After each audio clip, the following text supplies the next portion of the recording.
Welcome to the Marketing Smarts live show by MarketingProfs and the Marketing Smarts podcast, where we dive into B2B news, resources, valuable guest content, and much, much more each and every week. Hey, if you're a B2B marketer looking for a place to learn, keep up to date, and have some fun along the way, well, grab a beverage, a notepad, or at least some style of writing utensil, and welcome to the show. Hello to all my Marketing Smarts live viewers today. I'm super excited to bring you yet another episode of the Marketing Smarts live show. This week's topic is all about unleashing the power of pillar-based marketing. So if you're ready to get your learn on, buckle up and let's get ready to rock and roll. As always, I'm your boy, George B. Thomas, speaker, trainer, catalyst, and host of this here show, the Marketing Smarts live show, as well as the Marketing Smarts podcast, found on your favorite podcast app. Now, our guest clips today are brought to you by none other than Ryan Brock. Ryan Brock is the founder of the Demand Jump acquired content agency Metronome Media, boasting 12 years of experience driving measurable content outcomes for businesses in every industry. Ryan is a seasoned SEO expert. Now, as Chief Solution Officer at Demand Jump, Ryan works with companies worldwide to remove the guesswork from SEO and drive industry-leading organic traffic results through pillar-based marketing methodologies. Ryan is a co-author of Pillar-Based Marketing, a data-driven methodology for SEO and content that actually works, a book that sits back on that shelf right there and is very useful if you don't have a copy yourself. Now, remember, these clips of Ryan Brock today are pulled from the full Marketing Smarts podcast episode. And if you want to listen to the full interview with Ryan Brock and myself, make sure to tune into the Marketing Smarts podcast. Link to the full show will be in the description below after the live show ends. Now, in this episode, again, I'm talking with Ryan Brock about unleashing the power of pillar-based marketing. What is this 16-piece strategy you talk about in the book? Yes, ladies and gentlemen, that's exactly where I wanted to get started. Because if you've paid attention to pillar page-based anything or skyscrapers, which I did an interview with Brian Dean, when you hear 16 pieces, you're kind of like, wait, what is this? Let's listen to what Ryan had to say. The reason we talk about a 16-piece strategy is because we've played with it, we've tested it. In order to create that network effect where Google sees it, and it's like that two Spider-Men pointing at each other meme where Google's like, you see the same thing we do about how people want to learn about this. That's cool. You need 16 pieces networked together to create that effect. That's just the minimum. So there are some pillars that we've done that are like 80. 130 pieces of content over time, and a lot of customers that we work with who use pillar-based marketing use our technology to make it happen. They're writing between, I'd say on average, 16 and like 35 pieces of content for a pillar. It just varies depending on like how big is the network. Sometimes you'll analyze the network and you'll get like 3,000 terms back, but a lot of that could be junk. A lot of that could be stuff that you don't care about, that you don't want to cover. A lot of it might be really, really good, but there's only like 200 terms in your network. So you really got to buckle down and do the whole thing. It just depends. And so one of the ways that this works, and I'm going to speak from like a slightly proprietary standpoint, because we have to address the question that you just asked, in a meaningful way regularly. But like what we've done at Demand Jump to facilitate this strategy is we've created something called the DJ score, which is effectively a score from 0 to 100, where we're measuring. I was talking before about those sub-pillars and how they're sort of connected across a lot of different journeys, and like a lot of different terms might lead you back to those sub-pillar terms that you're targeting. Well, what we do is we analyze each term that shows up in the network, and we give it a score, 0 to 100, and that represents how connected it is to other terms in the network. The higher the score, the more load-bearing it is when it comes to like the pathways people take learning about this. The lower the score, the less it matters. So it's actually really easy for me when I'm doing the pillar-based marketing strategy work. So like look at my dashboard in Demand Jump, see, okay, this is a priority order of like the most connected to the least connected. And if I'm going to start with 16 pieces of content, boom, that's my sub-pillar. Here are the three or four terms that connect to it directly in the network that are the highest DJ score. And it kind of builds itself, honestly, at that point. And so you just keep going until you feel like you're driving the kind of traffic you want to. you're beating out your competitors in a way that seems like you're feeling good about it, or you've covered all the terms that seem to make sense to you. But like there is a way of like analyzing search terms themselves and sort of quantifying whether or not they're worthwhile. Are you putting in the work? Does Google say, I see what you're doing over there? Are you creating that network effect with your pillar-based pieces of content and the 16 pieces that create that network? Put the answer to that in the chat pane, or let me know on X using the hashtag MPB2B. And of course, tag me using @GeorgeB.Thomas. Now, we'll get back to Ryan Brock and his thoughts on unleashing the power of pillar-based marketing. But first, I have to ask, are you part of the MarketingProfs community yet? If not, become part of the MarketingProfs community by heading over to mprofs.com/MP today. That's mprofs.com/MP today. Now, it's time for one of my favorite sections in the B2B news, where we talk about breaking B2B news or really important tips we find on the Google News tab related to you and your B2B business. This week, the title is, go figure, pillar-based marketing, what it is and top benefits. Keeping up with the trends is essential for maintaining an edge in the quickly changing world of digital marketing.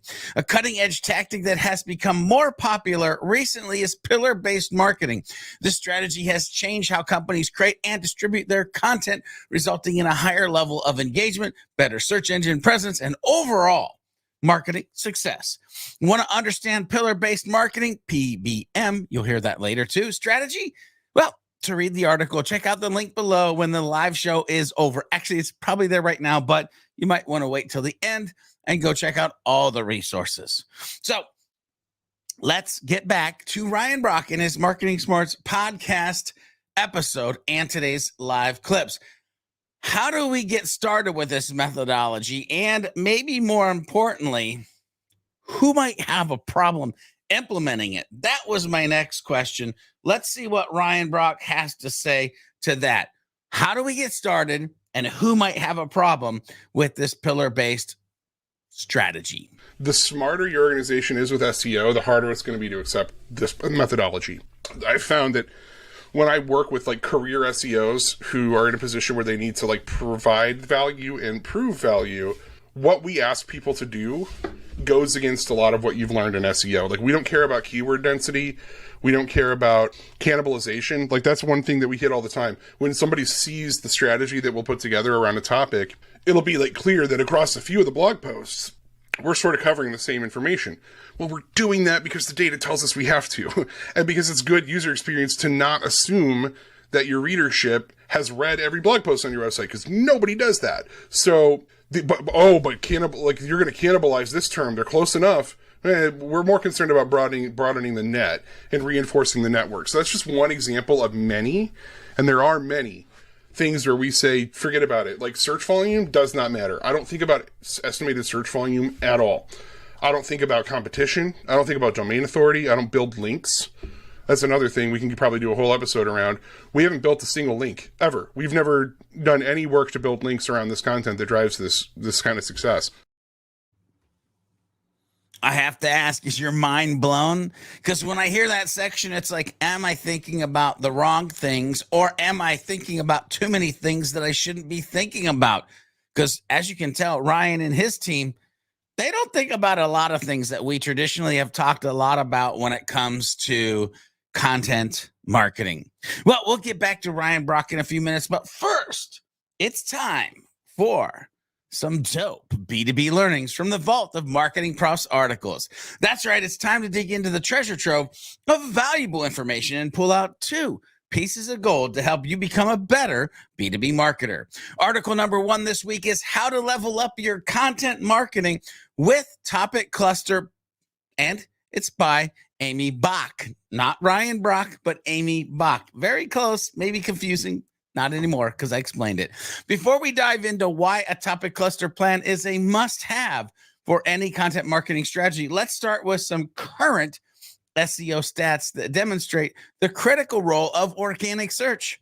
Organic search drives more than 50% of all website traffic. Paid search brings in only 10%, and social accounts for 5%. The first 5 search engine results receive almost 68% of all the clicks. Google dominates the search engine market share, controlling almost 87% of it. And because organic search is the primary driver of web traffic to B2B and B2C websites, it's clear that SEO should be a central strategy in your content marketing efforts. And because Google controls close to almost 90%, if you pay attention to that number that we said before, I think it was 87, but let's call it 90 of market share, the primary SEO focus should be, you know it, Google. So what can you do to ensure you are taking advantage of over 3.5 billion searches every day and not giving away revenue to your competitors? There's a link, by the way, in the description. You should probably read it. Article number 2 this week is generate high quality traffic that turns into leads and sales. Skyscrapers, pillar pages, they're all the same thing. Creating a piece of cornerstone content on your site has a special name because it's kind of impossible to do without everything you publish. By the way, this was an interview that I did. You'll want to see it. Pick your battles, though. Most of these battles should involve an SEO traffic suite. Google's people also ask, feature the tools such as Answer the Public. There's a bunch of information there, resources. Again, Brian Dean is the interview I did on that for the piece of content that you should check out if you've not seen it yet. Want to keep learning more? If so, check out the links in the description below after the live show to get access to both Amazing Marketing Profs articles. Again, they're probably there right now, but just skip it and let's keep moving, because back to Ryan Brock. Let's dive back into his conversation of unleashing the power of pillar-based marketing. The next question on my mind was, how long does it take? Because, hey, I don't know about you, but your boy George B. Thomas, sometimes we want to see results quickly.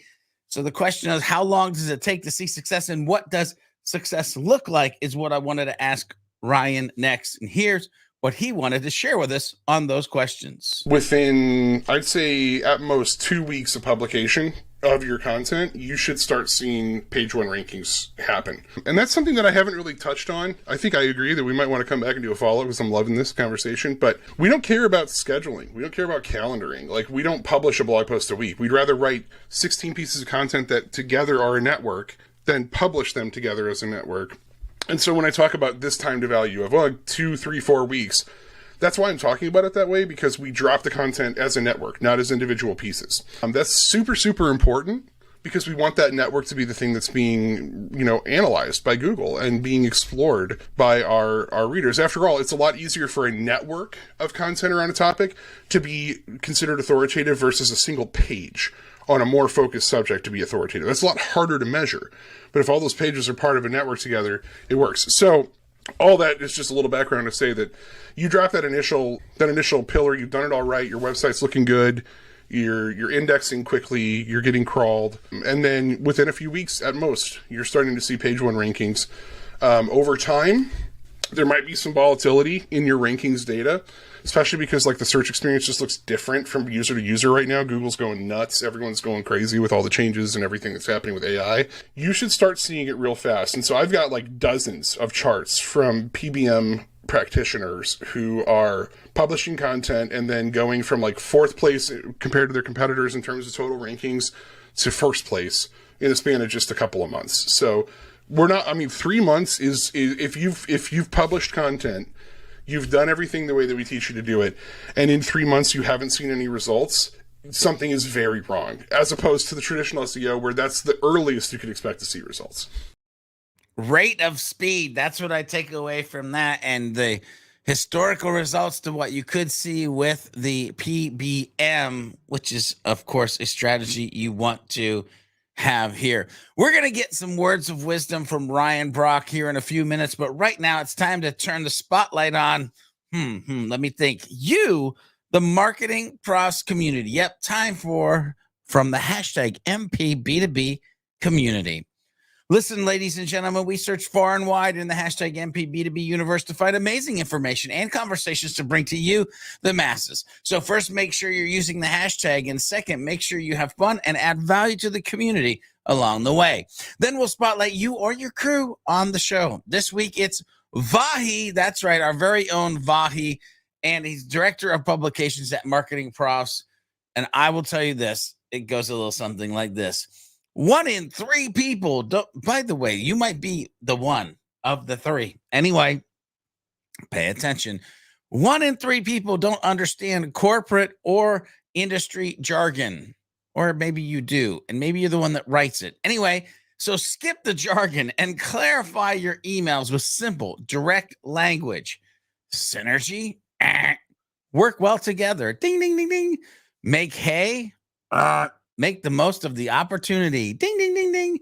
Bandwidth, time or resources. Ding, ding. You get my point. Longer, unfortunately, yes. More clear, absolutely, which is especially important if you have colleagues or customers around the world. There's a link down there, hashtag MPB2B, hashtag B2B, hashtag infographic, hashtag email marketing. But ladies and gentlemen, you need to go check out the description. Click that link to check out the post and read and learn more about kicking the jargon out and just being simple and clear. Marketing Smarts viewers, I have to ask, are you going to be next to get the spotlight? Remember, community, use the hashtag MPB2B on Facebook, LinkedIn, or X and get the light shined on your awesomeness in the next episode or a future episode of the Marketing Smarts Live Show. Pro tip, it won't hurt if you tag me in your post as well. I'm at George B. Thomas on LinkedIn and X, Mr. George B. Thomas on Facebook. All right, let's kick it back to Ryan Brock and some words of wisdom around this topic of unleashing the power of pillar-based marketing. Listen up, seriously. This is what Ryan Brock wanted to leave us with around this topic. Passion makes the whole thing work. I mean, it sounds so thin, but it's so true. Like, if you are working for an organization, or you yourself are representing some sort of idea or solution or concept that is making people's lives easier, that's changing how people work, that's exciting stuff. Even if it's small, even if it's this little thing that you're doing, and you're not saving the world, but you're changing one person's life or one role's life. Like, that's so cool to me. If you are doing the job of SEO and marketing right, that passion is the fuel that's just driving the whole thing forward. What we've heard from search engines and what continues to be the case, despite the AI stuff that's rolling out all the time, is that, like, humanity matters. You know, it really does. And, like, if you're trying to game the system, if you're trying to just drive traffic and you don't care how you get it, you don't deserve to be on the top of search engine rankings. You don't deserve to be considered an authority. But if you're really passionate about something, and you're willing to not only listen to what other people are saying on a subject, like if you're a storyteller, listen first to what people care about. And then you know what you need to tap into to really drive your story that you're passionate about home. I think pillar-based marketing is just the world's best representation of what that looks like in action in marketing. Woo! And I do agree with Ryan Brock on that statement and those words of wisdom. Have you enjoyed today's journey? Let us know. Use that hashtag MPB2B on whatever platform you may be joining us on. It's time, ladies and gentlemen. Time flies when you're having fun. Head to the description below. Click on the links to the full Marketing Smarts podcast episode with Ryan Brock and keep on learning more about unleashing the power of pillar-based marketing. Remember, these were just a few clips of the original Marketing Smarts podcast interview. If you got value from today's show, hit that like and better yet, share it with a friend. To keep learning more, hit subscribe or watch additional MarketingProfs videos on your favorite social channel or head over to our YouTube channel if you're not there yet. Or you can go tune into the original Marketing Smarts podcast episode on your favorite podcast app. Leave us a rating and review while you're there too. Don't forget to become part of the MarketingProfs community by heading over to mprofs.com/MP today. That's mprofs, MPROFS.com/MP today. And as always, remember to be a happy, helpful, humble B2B marketing human. And we'll see you on the next episode of the Marketing Smarts Live Show real soon.